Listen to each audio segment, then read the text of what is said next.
Aqui.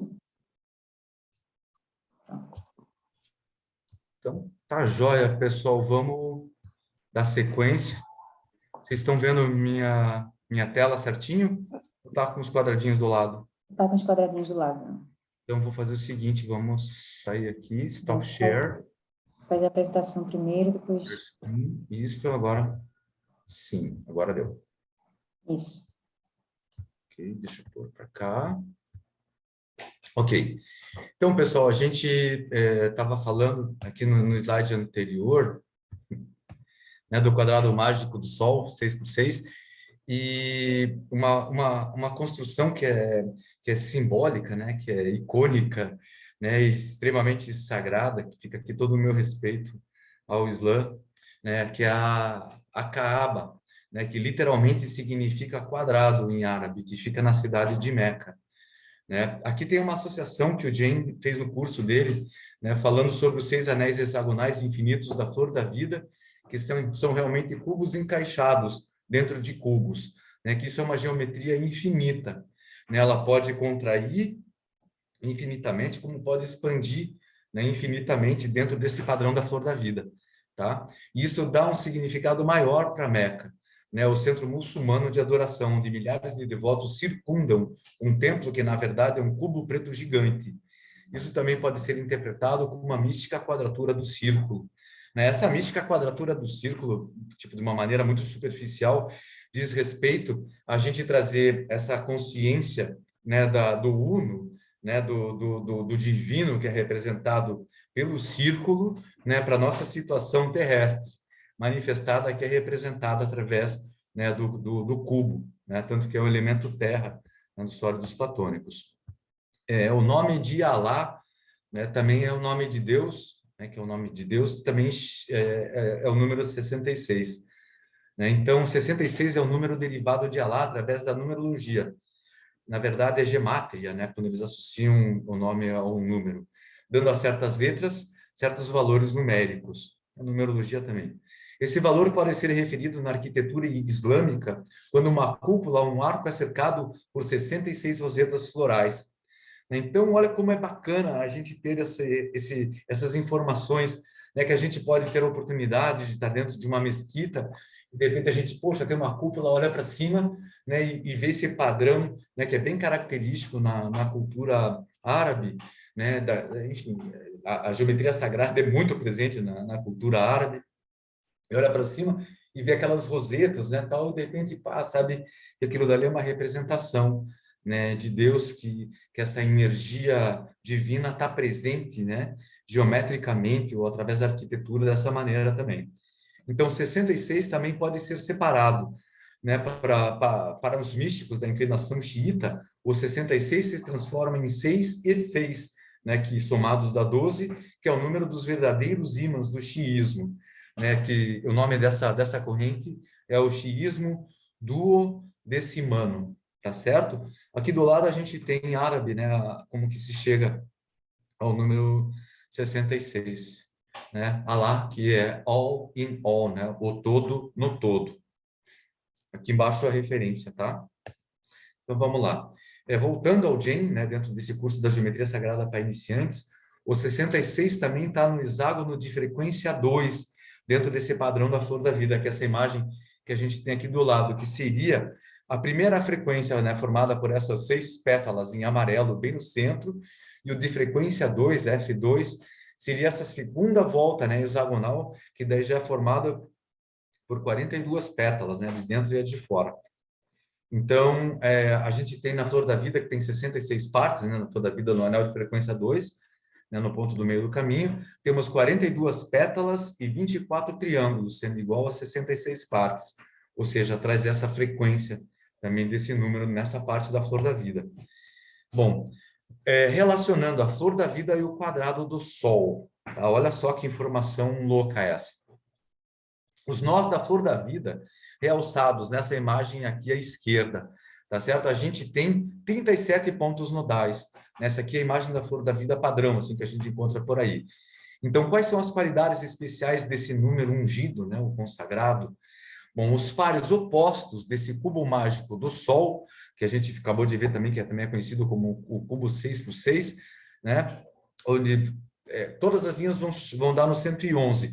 Mas de acordo com essa colocação que está aqui embaixo do quadrado mágico, onde a gente só tem essas linhas, se a gente somar, por exemplo, os dois números aqui das duas últimas colunas, tá? O 1 e o 36, que está representado nesse quadradinho de baixo, da 37, o 35 e 2, da 37, 13 e 34, da 37, e o 25 e o 12, o 26 e o 11, o 24 e o 13, o 23 e o 14. Então, todas essas formas são formas de a gente chegar no número 37, que é o 36 mais 1, ou seja, o 6 por 6 mais a unidade, né, o todo. Então, quando a gente tem os 37, quando a gente está olhando para os 37 nós estamos olhando para uma geometria cúbica, tá? Então, se a gente olhar de novo para essa imagem aqui do lado esquerdo e prestar atenção, são 3 hexágonos, né? Se a gente unir esses pontinhos, né? Formando aqueles anéis que a gente viu no slide anterior. E o hexágono, pessoal, como a gente tem visto, né, na geometria sagrada, é a representação do cubo, né, em 2D. Então, isso é uma coisa bem importante para a gente sempre ter, né, claro, quando a gente está trabalhando com geometria sagrada, é que muitas vezes a gente olha esses diagramas, essas representações bidimensionais, mas elas estão nos passando, né, uma informação tridimensional, e o hexágono é o cubo, tá? Dentro da geometria sagrada, o hexágono é a sombra do cubo, tá certo? Bom, então temos 37 nós, estamos olhando para uma geometria cúbica. O que temos é que, conectando a flor da vida com o quadrado mágico do Sol, a razão dos 37 pontos, né, como a gente viu, se conectarmos todos os pontos, temos 37, que a gente acabou de ver ali. Então, o cubo mágico do Sol, né, todas as somas, no quadrado mágico do Sol, desculpe, todas as somas terminam em 111. Então, 1 mais 36, né, que é 6 ao quadrado, volta ao hexágono. E todas as colunas e as linhas dão 111. Não sei se isso ficou muito claro, mas qualquer coisa a gente explica melhor depois. Bora lá. Então, a gente vai entrar um pouquinho agora no código 666, tá? O duocentésimo 16º número da sequência de Fibonacci é 216. Né? E se somarmos todos os dígitos individualmente nesse número, ele somará 216, né? Que é o 6 mais 1 mais 9 mais 2 mais 2 mais 0, né? Como está ali no F16. Tá? Ele é composto por 45 dígitos, né? Que estão todos eles ali, e contém o número 666, a 10ª, 11ª e 12ª posições. É como a gente está vendo aqui, né, nos números acima. É interessante que quando somamos todos esses números, temos a soma de 216, né, esses 45 dígitos. Isso daí, na verdade, é apenas para mostrar que os matemáticos são todos uns malucos, né, que chegaram até esse número 216 da sequência de Fibonacci. E quando a gente fala em 6 ao cubo, né, a gente fala que é 6 vezes 6 vezes 6, né, que nos remete ao código 666. E os antigos filósofos hebreus acreditavam que o nome de Deus era composto por 216 letras de seu alfabeto. Tá? Isto é conhecimento antigo e secreto, mas deve ser revelado porque queremos que seja permitido falar alto o nome de Deus, porque é uma vibração. Bora lá. Isso daqui foi uma informação bem interessante, né, que eu encontrei também na internet, que é esse hexacosioi hexaconta hexafobia, que é o medo irracional ao número 666 ou a algo relacionado à marca do diabo, proveniente da crença nas implicações malignas e proféticas deste número citado no livro bíblico de Apocalipse, de São João 13, 16, 18, levando muitos a ver, né, como algo a ser evitado, uma superstição. Tá? O casal Reagan era um dos mais famosos que sofriam dessa fobia aí, né, o ex-presidente Ronald Reagan lá dos Estados Unidos. Agora, esse número, né, esse código 666, é o número que está relacionado ao nome de César Nero, né, que, enfim, que pelo Apocalipse de São João, né, ele era citado, né, de uma maneira oculta, né, através desse número. E tem essa imagem, né, que é o 666 em notação grega, né, que achei bonitinho também, interessante colocar aí, a gente vê. Bora lá. Bom, pessoal, esse aqui é o único slide que a gente tem para falar de geometria plana a respeito do hexágono, tá?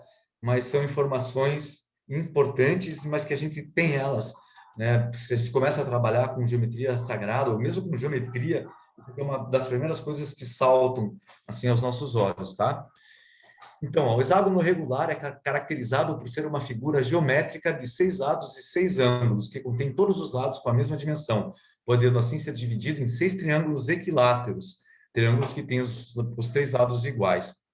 Nessa imagem inferior aqui do lado esquerdo, né, temos um triângulo, uma circunferência central, com as 6 circunferências encaixadas, né, se tangenciando, né, o do centro e as laterais perfeitamente, né, que dá para a gente ver, como eu falei um pouquinho antes, né, que essa é uma das características da circunferência, e a gente vê que ele é formado, então, por 6 triângulos equiláteros, né, se a gente unir, né, as pontinhas ao centro, né, o ponto central, a gente tem esses 6 triângulos. Então, o hexágono circunscrito, ou seja, dentro de um círculo construído a partir do raio da circunferência, sempre o dividirá em 6 arcos iguais. Então, se a gente pegar nessa imagem de baixo aqui, central, né, a gente tem nessa primeira imagem a circunferência e um traço vermelho representando o raio. Se a gente pegar essa mesma distância, né, com o compasso mesmo, e colocar, né, em qualquer parte do círculo e ir marcando, a gente vai ver que ele vai fazer, né, 6 arcos, né, ele vai separar essa circunferência em 6 arcos iguais. E daí, novamente, né, dividindo 360, que é a circunferência por 6, a gente vai ter 60, né, graus, que é a parte, né, o ângulo interno de cada um dos ângulos do triângulo equilátero, tá? Então, essas aqui são algumas imagens, né, do hexágono, ele circunscrito aqui na parte de baixo, né, do lado direito, na parte de baixo, daí mostra, né, os ângulos de 60 graus que são formados, né, na parte interna do triângulo equilátero, né, com todas as características, né, que a gente está falando de geometria sagrada que um triângulo tem, tá? Então, bora lá. Hexágono e hexagrama. Agora, a gente vai estar falando um pouquinho dessa autora, que é a Eva Knass. Esse livro eu partilhei lá no grupo e fiz uma tradução livre dele. Peço até desculpas que eu mandei primeiro uma tradução e fiquei tão empolgado na hora que eu paguei, que eu acabei a tradução para mandar para todo mundo, que eu nem tinha feito uma revisão e depois eu vi a quantidade de erros que tinha. Depois eu mandei novamente lá no grupo, daí já com as correções. E ela tem uma abordagem bem prática, né, da geometria sagrada. Achei bem interessante assim, esse livro. Então, trazendo um pouquinho do que ela traz no livro a respeito, né, do hexágono e do hexagrama. Então, o hexágono surge se desenhar com 6 círculos ao redor do círculo central. É aquela imagenzinha que a gente estava vendo no slide anterior. Então, fazendo isso, teríamos os 6 em torno do 1, que é a forma perfeitamente simétrica chamada semente da vida, que também é essa de baixo aqui, tá? Então, se conectarmos todos os pontos dos círculos com linhas retas, o padrão do floco de neve de 6 pontas emerge, e subsequentemente o hexágono ou hexagrama e sua versão tridimensional, o cubo. Bom, também é um fato conhecido que 6 círculos ou esferas se encaixam perfeitamente um ao lado do outro em torno de um círculo ou esfera central. Uma versão tridimensional da semente da vida é o chamado ovo da vida. E isso porque pode ser observado no processo de divisão e diferenciação celular do embrião. Então, pessoal, essa daqui, né, seria uma representação que eu fiz com umas bolinhas de ping-pong. São 8 bolinhas de ping-pong, tá? Mas isso daqui seria uma representação tridimensional da semente da vida, né? O ovo da vida. Acho que dá para ver bem aqui, ó. 1, 2, 3, 4, 5, 6, né? Seria os 6 ao redor do 1, mas são 7, são 8 na verdade, que vem daquela divisão natural, né? Que é 1 vira 2, o 2 vira 4, 4 vira 8, 8 vira 16, né? E é assim que acontece no início da nossa formação, lá quando nós éramos embriões, tá? Então, pentágonos e hexágonos podem ser encontrados na estrutura química do DNA, como a gente já viu, os degraus da escada torcida do DNA são feitos de bases nitrogenadas que têm formas pentagonais e hexagonais. A relação entre o pentágono e o hexágono poderia ser metaforicamente chamada de padrão incessante. enquanto o pentágono é igual à assimetria ou à incessante proporção áurea, o hexágono é igual à simetria padrão da criação da natureza.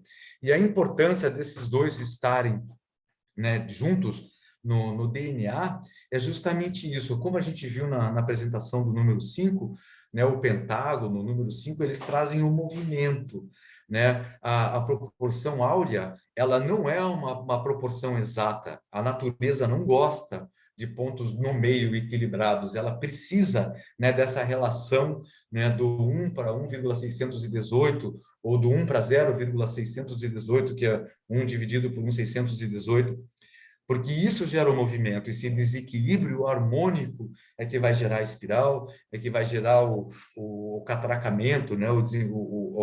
Enfim, a forma em hélice, né? A construção do DNA, certo? Então, olha a importância da gente ter esses conhecimentos para entender, né, um pouco, né, como essas energias podem estar atuando na nossa vida, tá? Inclusive gerando a nossa própria vida.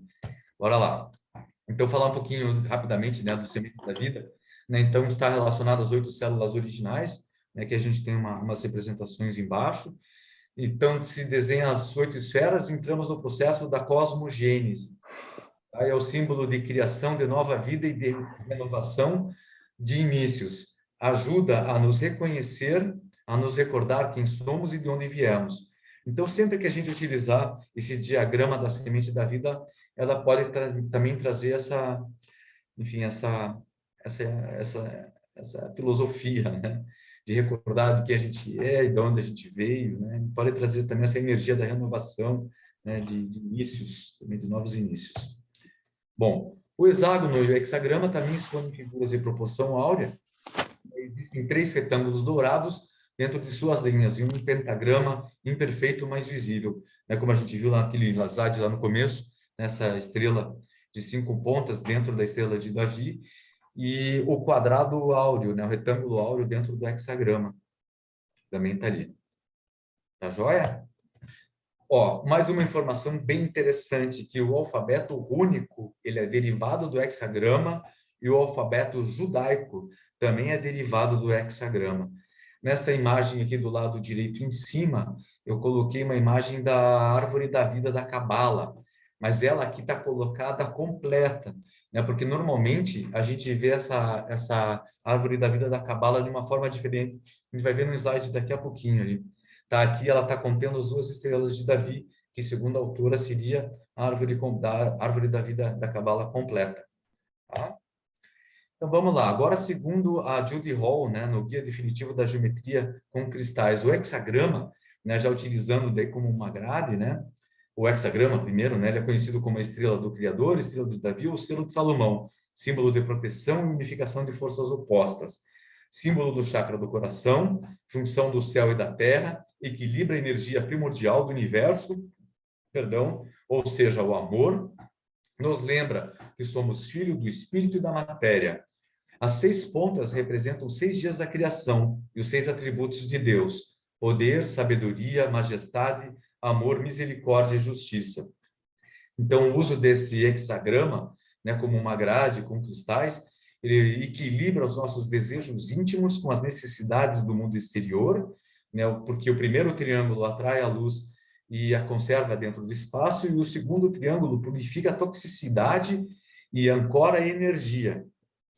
Nesse segundo triângulo, entendendo como esse que está apontado para o céu, tá? O primeiro triângulo, esse que está apontado para a Terra, né, está indo toda essa energia, né, do cosmos para a Terra, né, essa luz para a Terra, e esse segundo triângulo que purifica a toxicidade e ancora a energia, como símbolo do fogo, né, que também é um enfim, dos elementos relacionados ao triângulo. Ele também pode trazer proteção, pode ser usado com uma foto ou o nome de uma pessoa, né, que precise de ajuda, obviamente, né, sempre com a permissão dessa pessoa, respeitando, né, a primeira lei lá da magia, né, que a gente sempre, quando vai fazer alguma coisa para outra pessoa, a gente tem que explicar para ela o que está sendo feito, né? E também essa autora fala que ele é bom para insônia e é bom para meditação. Dá até para fazer essa estrela de 6 pontas grandes, né, no chão e, enfim, para ligar ela com uma ponta de cristal, botar umas pontas de cristal e sentar dentro para meditar. É bem bacana, assim, ela protege bastante e é bom para meditação. Bom, vou falar rapidamente aqui sobre o número 369. Essa slide já está famoso, já fez parte de várias outras apresentações, mas é importante a gente relembrar dele que a gente já vai falar sobre o hexagrama unicursal, né, que são essas imagenzinhas que estão aqui em cima, tá? Então, vamos lá. Na ciência da anatomia da matemática do torus, né, existe um padrão que se repete, que é 1, 2, 4, 8, 7 e 5. Os números 3, 6 e 9 não estão nesse padrão. Então, o cientista Marco Rodin acredita que esses números representam os vetores da terceira e quarta dimensões, o número 3, 6 e o 9. Então, para a gente entender, né, por que esses números 3, 6 e 9 não aparecem? 1 mais 1 é 2, 2 e 2 é 4, 4 e 4 é 8, 8 e 8 é 16. Daí a gente reduzindo, né? O 16 é 1 mais 6 que vai dar 7, 16 e 16, 32, 3 mais 2, 5, 32 e 32, 64, 6 mais 4, 1. Né? 64, 64, 128, né? Somando 1 mais 2 mais 8, vai dar 20, né? Que daí vai dar 2. Isso daí segue infinitamente, tá, pessoal? Então, sempre vai ser 1, 2, 4, 8, 7, 5. Sempre. O número 3, 6 e 9 não aparecem nesse padrão. Né? E o padrão de repetição do 3, do 6 e do 9 é o seguinte. 3 mais 3 é igual a 6. 6 mais 6 é igual a 12, que reduzindo é 3. 12 mais 12 é igual a 24, que reduzindo é 6. Então, vai estar sempre assim. 6, 3, 6, 3, 6, 3, infinitamente. E o 9 não aparece novamente. Então, mas o 9, né, o padrão dele é que quando ele é duplicado, só ele aparece. 2 vezes 9 é 18, então some 1 mais 8 vai dar 9, 3 vezes 9, 27, e é sempre assim, tá? Então, por que isso é importante? Porque no hexagrama unicursal, que ele pode ser percebido como as linhas diagonais dos eixos de um cubo em 3 dimensões, né? Tinha um aqui, vamos deixar quieto. Ele realça a importância da profundidade espacial e da inclinação crucial dos ângulos para termos ele aparente. Né? Ele aparece que ele faz uma transducção, ou seja, indo para baixo de 3 dimensões para 2 dimensões. E também é conhecido, em vistas das sombras do cubo, que revela o hexagrama unicursal, quando sua sombra forma um hexágono perfeito. Tá? Isso daqui, então, aquilo que eu estava falando, quando a gente pega o cubo, né, e projeta a sombra dele em 2 dimensões, a gente vê um hexágono. Tá? Isso daí seria a transdução. Tá? Isso tem aplicações práticas na engenharia, tá? Placas de circuito e em nanotecnologia, porque os elétrons obedecem esse padrão 369, 369, 369, como eu vou mostrar para vocês no slide um pouquinho mais para frente ali. E todos sabemos que Tesla nos disse que se entendermos o significado do 3, do 6 e do 9 entenderíamos o universo. Bom, porque né, da gente mostrar lá o 3, o 6 e o 9 lá naquele slide anterior? Porque a gente vai gerar esse harmônico 3, 6 e 9, tá? Nesse hexagrama unicursal, nos 24 primeiros números da sequência de Fibonacci, tá? Quando eles são reduzidos, né? Aquela maneira que a gente mostrou lá de sempre somar, né, algarismo por algarismo. Quando a gente coloca eles dentro de um arco de 360 graus, dentro de uma circunferência, a cada 15 graus. Ou seja, se a gente dividir 360 graus por 24, a gente vai ter 15 graus. Daí a gente marca, né, a cada 15 graus e coloca esses numerozinhos, né, da sequência de Fibonacci, reduzindo eles. A gente vai ter esse padrão que está bem realçado aqui nesse primeiro slide do lado esquerdo. Tá? Então, o caminho, né, do 369 está correto neste formato do hexagrama unicursal, suave e sem quebras. Porque a gente pode encaixar também a estrela de Davi perfeitamente nesse mesmo padrão ali. Né? Se a gente unir esses números 3, 6 e 9, 3, 6 e 9, com dois triângulos equiláteros, um para cima e um para baixo, a gente também consegue. Mas a estrela de Davi, ela não vai ter essa característica assim de ter esse caminho suave, né, e infinito que é gerado pelo hexagrama unicursal, né, porque a estrela de Davi são essas duas estrelas sobrepostas, né, elas geram uma quebra, né, nesse caminho do 3, 6 e 9, tá? Então é um código de correção esse hexagrama unicursal. Então quando expressamos o 3, 6 e 9 como dois triângulos equiláteros, perdemos alguns movimentos e a flexibilidade. Mas quando aplicamos a verdadeira geometria sagrada com o hexagrama unicursal, estamos obedecendo às leis da natureza com um fluxo contínuo. Olha aqui por quê, ó. No Instituto Merion de Alta Consciência em Física Quântica, foi observado o caminho do elétron ao redor do núcleo. E se observarmos com atenção, o hexagrama unicursal tem uma conexão com o mundo quântico. A gente pode observar nessas imagens aqui, que são ilustrações, mas elas demonstram como que o elétron estaria, orbitando ao redor do núcleo, do átomo. E então, como foi dito ali em alguns slides anteriores, que isso daí tem uma aplicação prática direto, se a gente aplicar isso daí em circuitos eletrônicos, que a gente vai estar ajudando, otimizando, enfim, a utilização desses conceitos. Bora lá. Um dos benefícios do hexagrama unicursal é a limpeza de padrões antigos para imprimi-los novamente com uma consciência elevada. Os agentes para a mudança são as crianças. Por isso, esse conhecimento está sendo direcionado para o aprendizado das crianças. Tá? Quando a gente trabalha com geometria sagrada, a gente tem a oportunidade de ter grupos de crianças, É importante a gente fazer eles trabalharem o desenho desse hexagrama, com as duas mãos, trabalhando com os dois hemisférios do cérebro, e sempre trazendo essa nova linguagem. Eu já vou mostrar para vocês por que isso está sendo falado, tá? As geometrias, as formas guardam informações e memórias. Então, quando os estudantes estão desenhando, estão subitamente sendo reprogramados com luz e novos pensamentos imbuídos de amor e alegria. Um símbolo somente pode significar o que a consciência das massas o programou para ser. Tá, esse hexagrama unicursal, ele foi um pouco deturpado, o uso dele devido a essa sociedade chamada telema.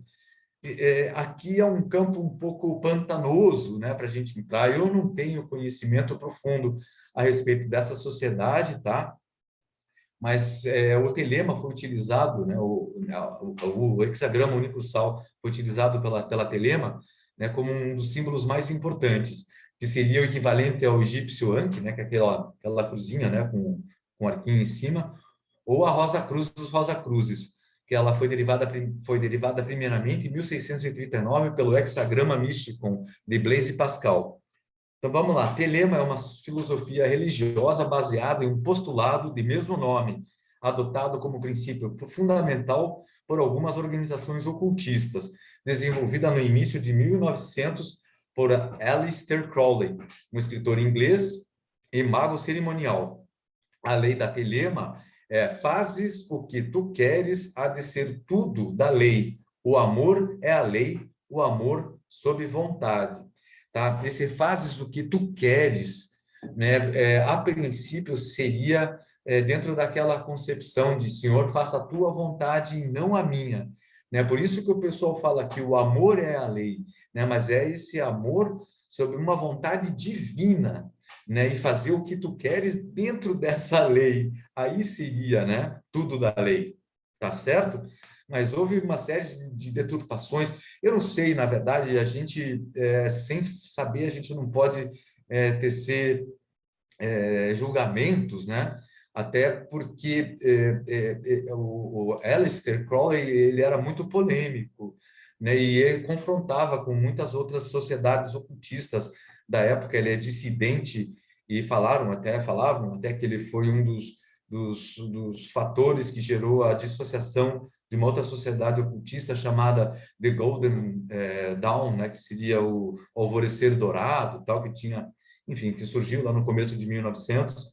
Bom, enfim, as influências de Crowley se tornaram conhecidas, devido às referências feitas para ele no rock and roll dos anos 60 e 70, pelas bandas Led Zeppelin, Rolling Stones, Iron Maiden, The Beatles, Black Sabbath, e pelos cantores Bruce Dickinson, Ozzy Osbourne, David Bowie, Raul Seixas e John Frusciante. Também a gente pode encontrar a influência deles nos quadrinhos, principalmente um que chama-se Sandman, que é uma série de quadrinhos aí que é bem interessante, séries de TV e no cinema. Bora lá. A estrela de Davi, agora voltando à numerologia e o triângulo divino. A gente está entrando agora né, num outro assunto, tá? A gente saiu do hexagrama unicursal e vamos falar um pouco da estrela de Davi. Bom, em dois triângulos entrelaçados, né, do diamante do filósofo, como essa autora chama a estrela de Davi, a geometria envolve o axioma assim como em cima, assim é embaixo. Somos feitos à imagem de Deus. O triângulo superior do diamante do filósofo é o Pai e Mãe Deus. É o refletido no triângulo inferior invertido, por Pai, Mãe e Filho. O triângulo superior é o mundo espiritual e o triângulo inferior é o mundo material. A divindade superior é refletida no mundo material inferior. Por isso, aquilo que vemos no mundo material é apenas um reflexo da verdade. É como olharmos fixamente para as profundezas de um lago tranquilo, numa floresta, pensando que as imagens que vemos são a verdade única, se bem que tais imagens poderão ser distorcidas pelo vento que sopra na superfície da água. No nosso corpo material, somos meros observadores das sombras lançadas nos muros das cavernas de Platão. Vivemos num mundo de ilusões e vemos as coisas de cabeça para baixo. Achei bem interessante essa colocação dela, aqui essa relação dela, né, com o mito da caverna de Platão. Bora lá. Falando agora especificamente sobre a estrela de Davi. Ela é muito conhecida, né? O hexagrama é um desenho simples de dois triângulos equiláteros que formam uma estrela de 6 pontas. O triângulo com a ponta voltada para cima representa o fogo e o triângulo invertido, a água. Na alquimia, esse hexagrama faz referência aos 7 planetas, com a inclusão da Lua no topo e o Sol no centro do desenho. No judaísmo, a estrela de Davi tornou-se mais popular a partir de 1897, que passou a ser o símbolo do sionismo, que é um movimento político de luta pela identidade judaica. Na cor amarela, ela foi usada para identificar os prisioneiros dos campos de concentração durante o nazismo. Mesmo tendo sido um símbolo da perseguição aos judeus, no pós-guerra, ela converteu-se em sinal de honra e orgulho. E aqui o nosso respeito também à estrela de Davi, né, e ao povo judeu. Bom, geometricamente construída em forma de estrela né, com as duas letras Dalet, que compunham o nome de Davi, né, que era composto pelas letras Dalet, Vav, Dalet, entrelaçando-as e girando uma das letras em 180 graus para que seu vértice se colocasse para baixo. A imagem aqui do lado, né, a gente tem três escritas, né, do nome de Davi, primeiro em fenício, depois em proto-hebraico e depois no hebraico atual. Né? E no proto-hebraico a gente pode ver, no fenício, né, que realmente a letra Dalet, ela é um triângulo, né? Então a estrela de Davi poderia ser representada, né, por sendo essas duas letras, né, sobrepostas e invertidas. Bom, outra interpretação é que um dos triângulos representa o homem e as suas 3 vertentes, corpo, alma e espírito, e outro remete para Deus, e os seus vértices expressam a Santíssima Trindade, Deus Pai, Filho e Espírito Santo.